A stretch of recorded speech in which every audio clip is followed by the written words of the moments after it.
We're good? All right, we'll see what happens.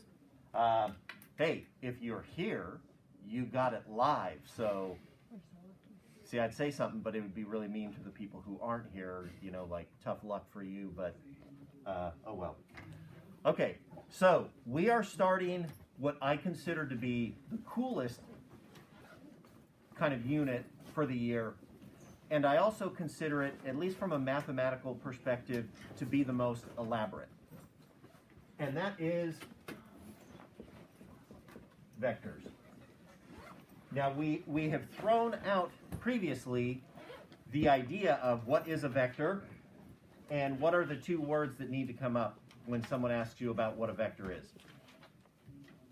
Andrew? Magnitude and direction. How many people have that associated with, what's the movie? The what? Despicable Me. Yeah, Despicable Me. Okay. And vector is a character there, right? Yes. Yeah. So,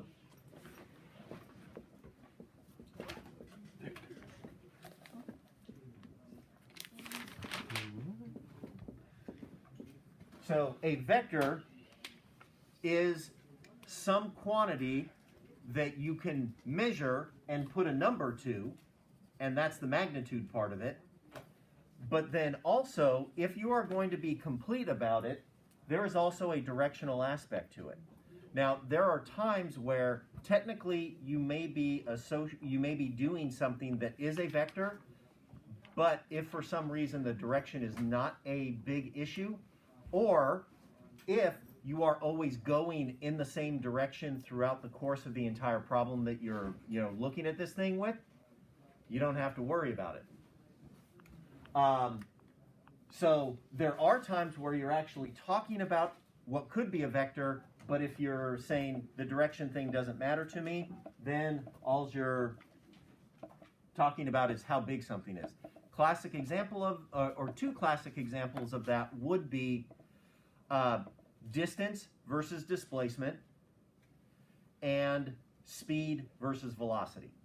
And probably the easiest one for people to kind of connect with would be the speed versus velocity. Because if somebody asks you, how fast are you going? If you really understand the difference between speed and velocity, you would come back with, would you like my speed or would you like my velocity? Because if they say, well, I just want your speed, then all you need to tell somebody is how fast are you moving, and you're done.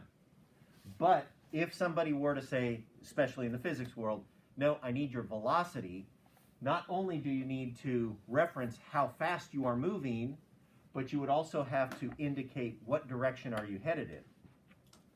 Now, one of the reasons that I think this is a little bit, challenging and foreign to us is that we don't do this very often. When was the last time you really gave a damn about what direction you were headed in? Like specifically, if you were to say, well, I'm headed home. That's not really that's kind of this general direction concept. It's not, I need to head at this specific direction in order to get home. You just guide yourself by crap that you see around you. Oh yeah, I get to this corner, then I got to turn. And even when you give directions to people, you usually don't do it in a way that we do in physics. You say things like, move until you see the gas station, then hook a left. Then go, and you don't even tell them how far. You might say, well, maybe you go down about a quarter mile. Then there'll be this house that has this god-awful thing on the front. Turn right there. In physics, we need to make this a mathematical thing. And so most people have never dealt with direction the way that we're going to do it here. Now, there are two general ways that you can play around with vectors.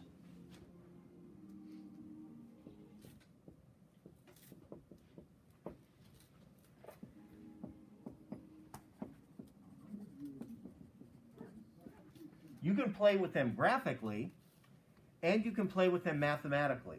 Now, by far, the most powerful way to play with them is the mathematical way. But the graphical way there is an aspect to this that I think is good for people to get exposed to, because when you're doing mathematical stuff, you're actually playing off what you would be doing graphically in a way. And there's a connection between the two. But because I think people are more comfortable with seeing things rather than just seeing numbers on a piece of paper, because when you, I'm going to say this is where this video thing's going to get me in trouble, because it's like, oh yeah, I'm going to talk about this for a second. It's not like one of these super focused videos where I am on task all the time with academic material. It's like, I'm kind of, screw it. I don't care if I'm on video. I'm like doing this normal. There are some of you on your final where I would say, based on the work that you have done in processing the problem, you really know this. It's like, I can see from your work and little like pictures in your work, you have mastered this. Other people, I would say, yeah, you got the right answer. But based on your work, I just think you did exactly what was in the book. So if I really asked you, do you know what the hell is going on in this problem? I'm not so sure you could really give me an explanation that I would say, damn, you really got this stuff down. But the people who have the more complete kind of picture that is associated with the math is where people go, you really got everything put together here. And that's what I'm getting at with this. I'm going to have you do this first. And in the end, in the real world today, you rarely, if ever, do this. You do this because this is better on many levels, but it is much more academic.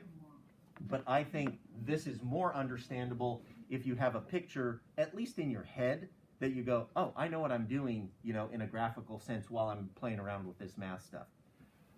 Okay, so we are going to start with the graphical treatment of vectors. Now, in doing this, because I think some of you have exposure to vectors from your math classes, what's the classic shape for a vector if you're going to show it graphically? Is it like a small circle line then an arrow? An arrow, Yeah. okay? So when you are playing with vectors graphically, you use an arrow. Now, I have one particular thing that I do with my graphical vectors, especially when I have to be meticulously correct about like lengths with them. I don't put the arrow tip all the way out on the end of the line. Because the idea here is that what we would say is, and this is supposed to be a capital, as a generic vector, we would call this capital V, and in math books, sometimes what they do is they do a bold print to show that it's a vector, but not being able to do that, I put a little arrow over the top. So if I tell you, you guys know I'm nitpicky about certain detail things, right? You know, like you don't put units on something, I'm going to ding you something. I kind of go there with this arrow thing. If you are talking about a vector, and it is a vector where you have to worry about direction, I want to see that arrow above the variable thing so that someone would know, okay, this is not just about getting the magnitude of this, this is also about direction. So with this, we have to be able to represent a magnitude and direction.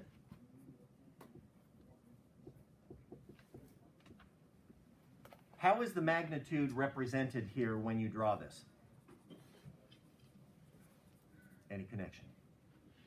So this is where, again, on the video, I don't know if I should be asking questions or if I should just be saying stuff because people are anticipating. I just keep talking. Anybody know how we show magnitude when you actually draw a vector? The length of the arrow. So if I told you, well, I had one vector that's 1 and another vector that's 10, how could you tell the difference between the two if I actually drew them? And the answer would be, well, the one that was 10, if we were going to be really picky, would be 10 times as long as the one that represented the 1. Okay? So magnitude is incorporated in the length of the arrow. Okay? And what about the direction? How does the arrow indicate direction?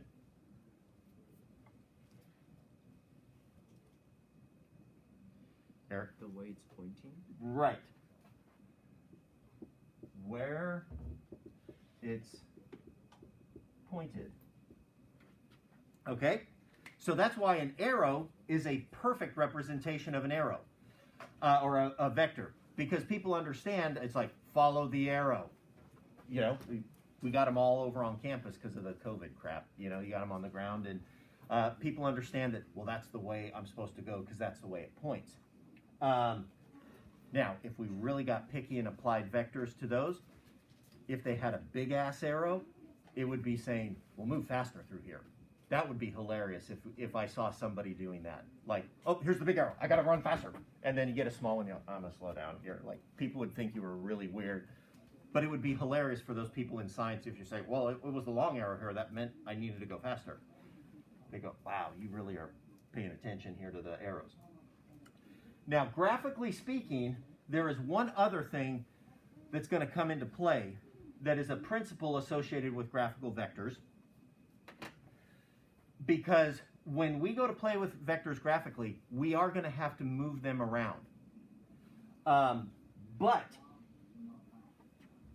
this particular vector has a specific length and it points in a given direction right here. But I could redraw this vector anywhere I want on this whiteboard, and it would still be the same thing as long as I kept it the same length, pointed in the same direction. So, I'm going to get really, I'll try and be somewhat precise here, even though this is not perfect. This thing happens to be just about 40 centimeters long, and it's kind of pointed, you know, up in that direction. So if I came over here and I said,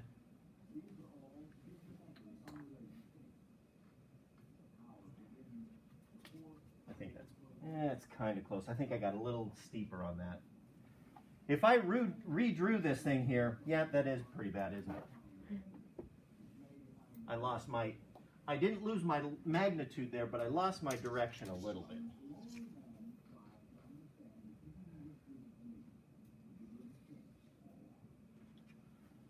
I think that's a little better. If I redrew this over here in blue, that is not a different vector.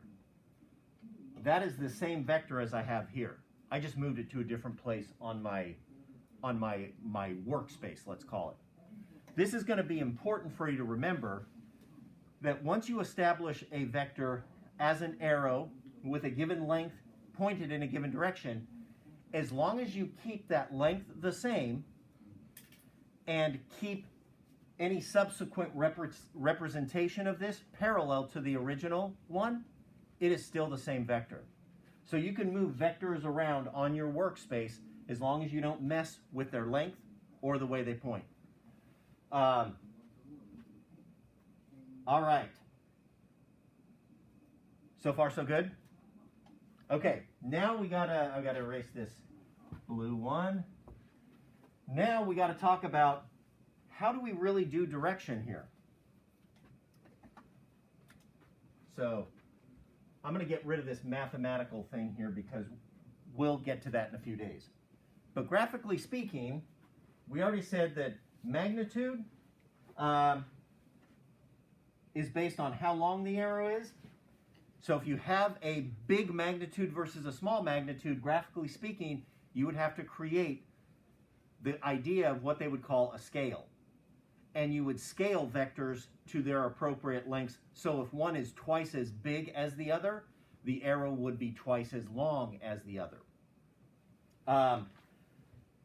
And then we have this direction thing. Now the direction, I'm just going to go into, well, there is a third here.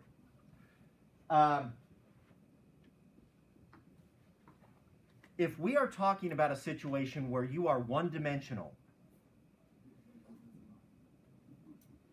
how does that restrict you? in terms of direction. There's only one direction. I'm going to say I kind of think sort of, but I'd want a little more clarification. Because when you say, oh, well, there's only one direction, I would say technically that part of it is not correct. Because if you're one-dimensional, can you go in more than one direction?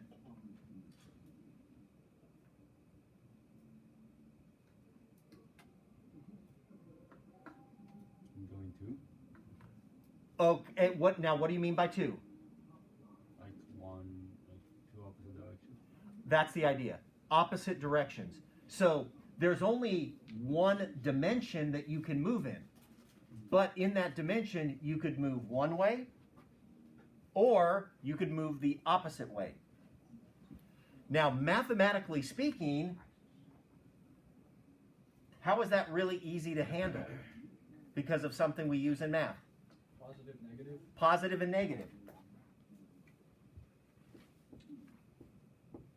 That covers everything. Because positive is one direction, negative is the other.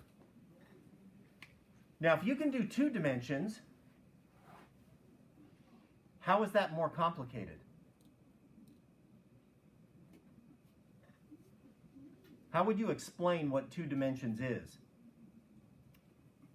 Like X and Y. Okay, if you go to math, we would say, let's go to, well, first of all, let me get this out.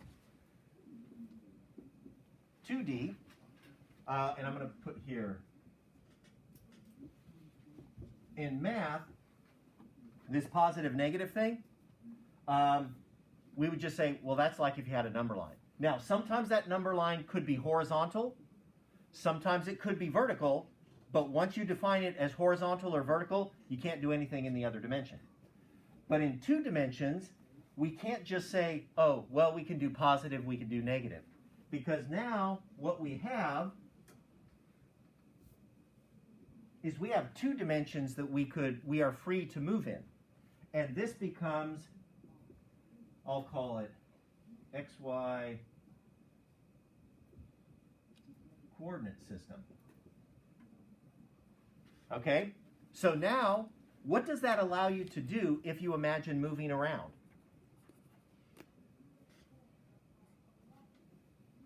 You can move like diagonally. You can start to do diagonally. And when you're going diagonal, when someone says, you know, when we say X and Y, if you're moving at a diagonal and they go, well, what direction are you really moving in? If you're going diagonal, are you moving in the X dimension? Yes. Are you moving in the Y dimension? Yes. You're actually moving in both of them kind of simultaneously. And what that does is that creates a whole lot more space. Now, in math, what does this create? What geometric term does this create when you have two dimensions? When you have a coordinate system that has two axes, P word? A plane. A plane.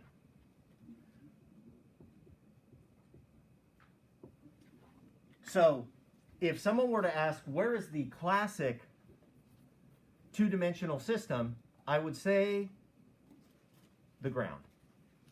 Because on the ground, you have two dimensions. You could move forwards, backwards, or, to me, this is right, and this is left. But I could kind of go in between those two at angles as well. So now, it's a little more complicated when I say, well, how the hell am I going to tell direction on this? And we'll come back to that in a minute and show you how we do it. What if you got three dimensions? What would you connect this to in the math world? That third dimension is now the z-axis. So instead of having just this up and down, now we have this up, down, right, left, and all, just to highlight this. We got the z-axis that comes in there. And so what we have is an x, y, z coordinate system. And instead of a plane, what do we have now?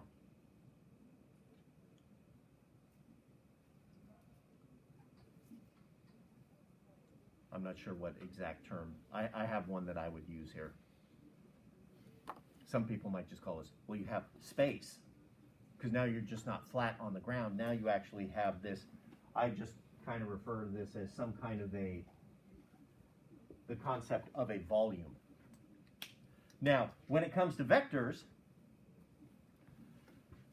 if we were to imagine the floor as our two-dimensional system, and we just said that this meter stick represented our vector, all we could do is leave it flat, but we could point it anywhere we wanted. But once we get to 3 dimensions, now we can do all this stuff, okay? We can point whatever the hell direction we want. And there is, now when we talk about dealing with vectors graphically, theoretically, you could make a setup where you could play with vectors graphically, 3-dimensionally, but it would be a freaky looking system. It'd be super cool, but it would not be worth the effort unless you just wanted to do it for fun. By the time we go from 2 dimensions to 3 dimensions, we will clearly go into the math world.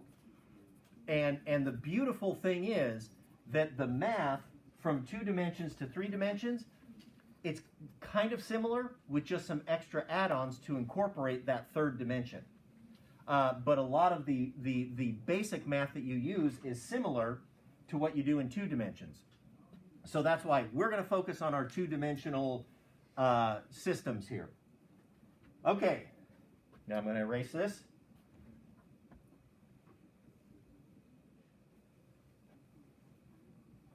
And now we're coming back to, well, how the hell do we do this in 2 dimensions?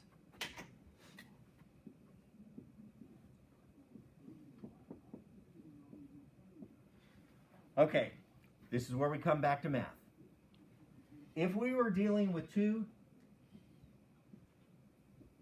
vectors, or 2-dimensional vectors, we already mentioned that that means we're allowed to move in 2 dimensions, and what we're playing with is like our XY coordinate plane. So when it comes to how do we determine a direction here, we make use of something that you have gotten exposure to. And that is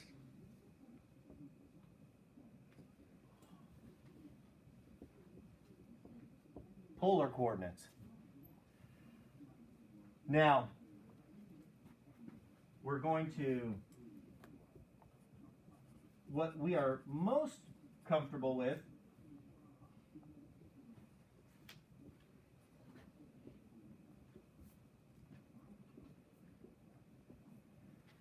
when we look at this is what we would call rectangular coordinates, because what we would say is we call this the x-axis, this one the y-axis, and if I said, look, I want to specify a point right there, how do I do it?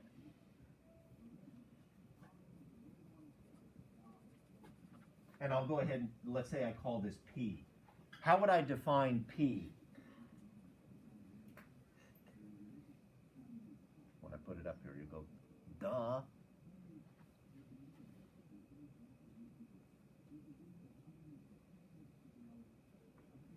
I would go over x units, and I would go up y units, and I would say P is located at x, y.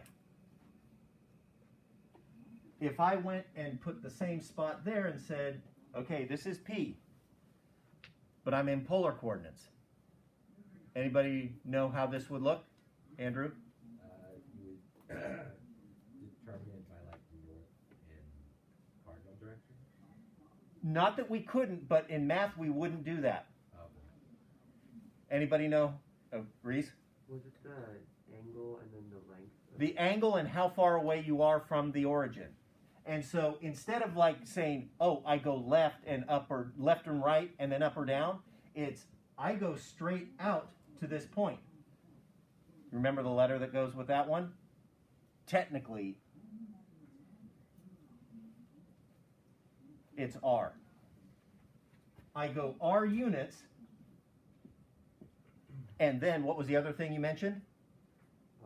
The angle. Okay, now, an angle, which means we're measuring in degrees. How many degrees we have here?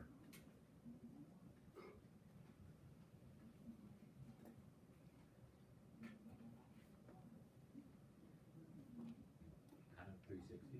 We have an entire 360 degrees, because from this origin, we could point in any direction around the 360 degrees. Anybody know where the 0 starts on this? Okay, Andrew?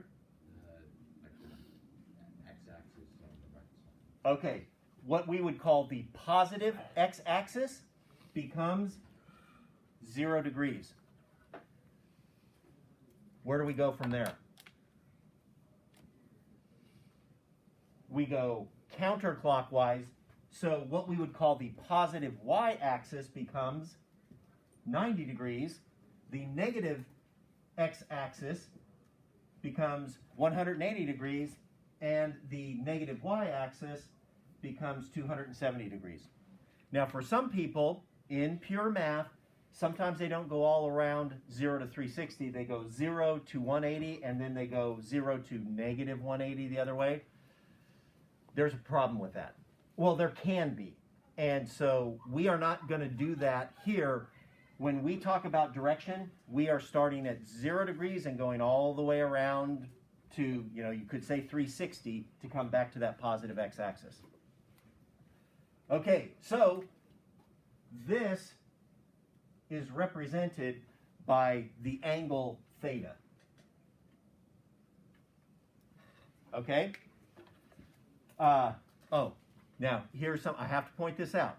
How many of you remember when you were playing with trig stuff that they talked about this thing called the reference angle?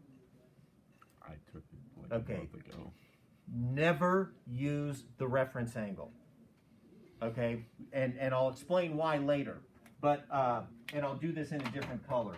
If we had something that pointed out over here and you were doing some trig on this, what they would say is, hey, your reference angle is right here. Use that.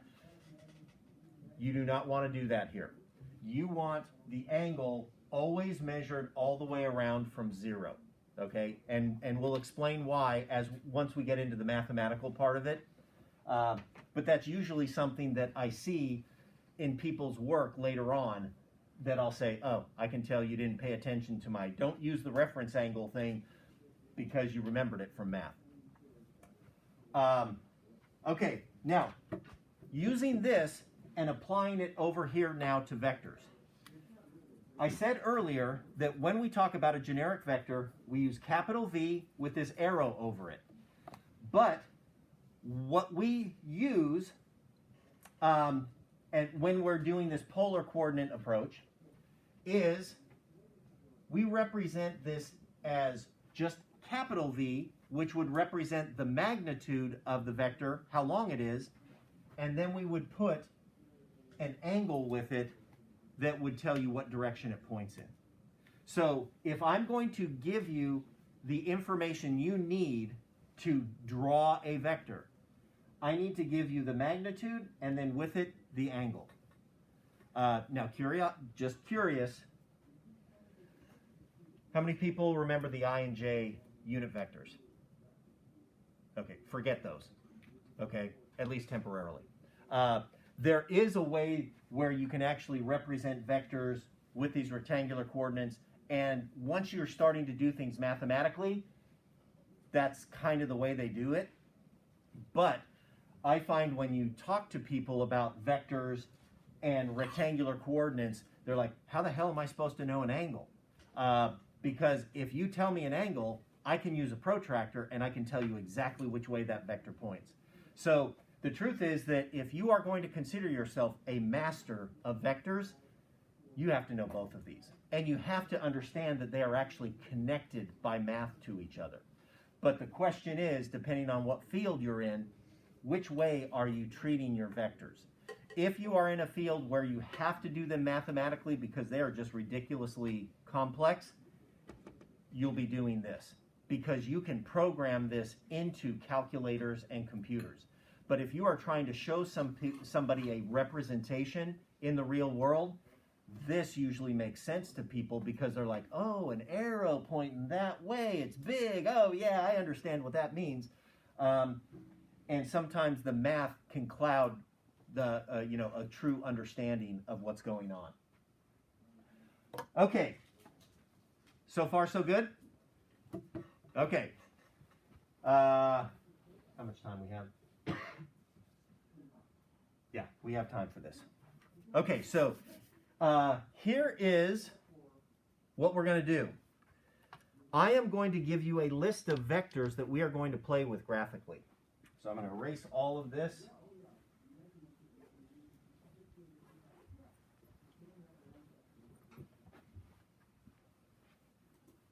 And you are going to need to write this list of vectors down. Okay, because I'm not going to write this one down again. Where's my list? Oh, it's right here.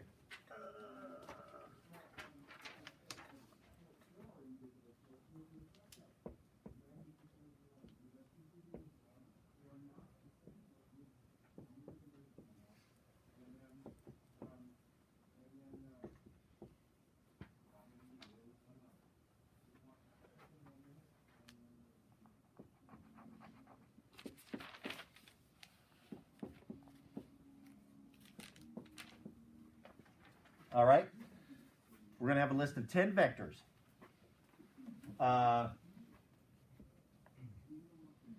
And the one thing, now this is the one thing that we are going to do here to introduce you to vectors.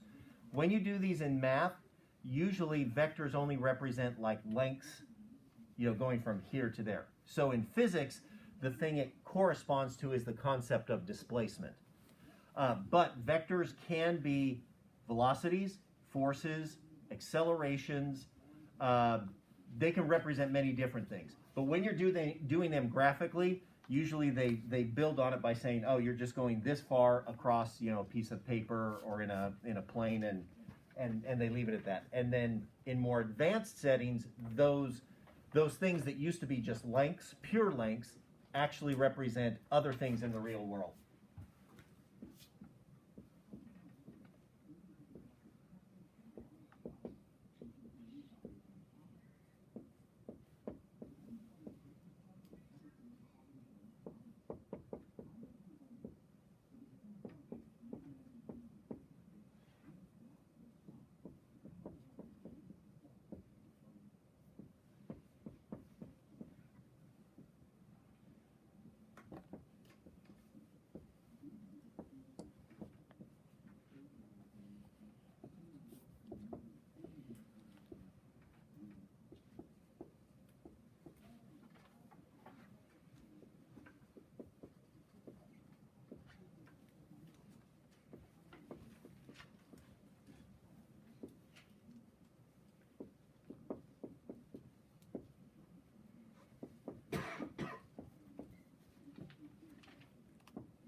Okay, so you are going to need to get this copy down,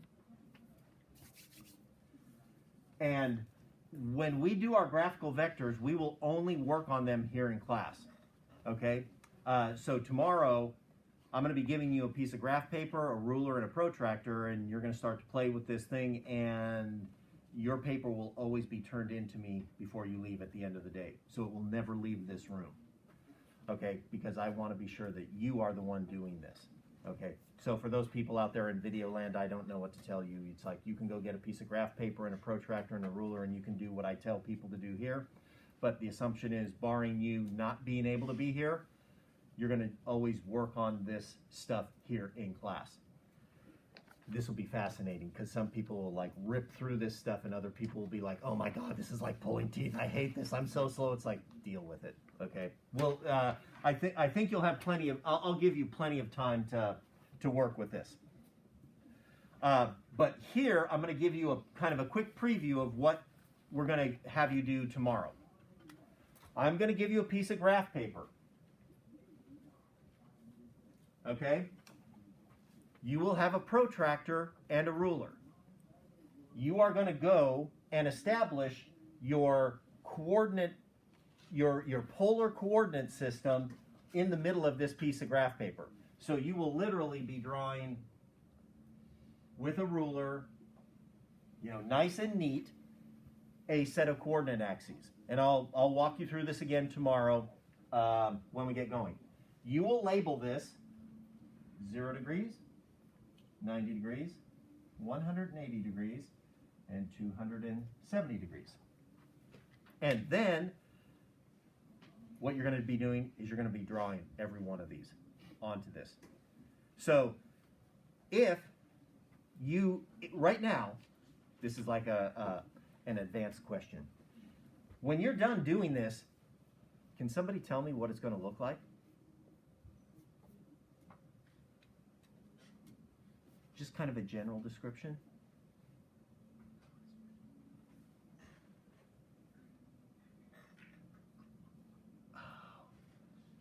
This is where I'm going to see the vision thing. What are you going to draw for every single one of these? A line. Not just a line, an arrow, because it has to point in the right direction. Where will they all come out from? The origin. So if you look at these numbers and go, I'm going to draw an arrow that represents every single one of these, what's it going to look like when you're done, just in general?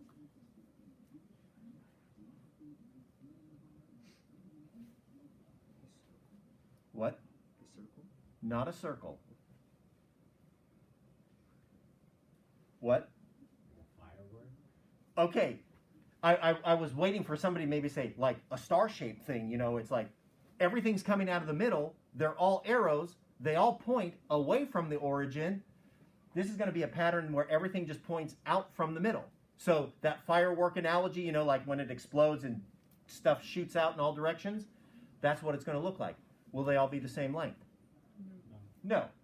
Okay, so for example, and I'm just doing this freehand, you will have a protractor and a ruler. When you go to draw A, what's the first thing that you're going to have to measure on the paper? Degree. What? The degree. The degrees, because you have to know what direction are you going to point this thing in. So you're going to use a protractor, and you're going to measure up 31 degrees, and you'll put, a little dot there. And then you will use a ruler to draw a line 4.9 centimeters long going out in that direction.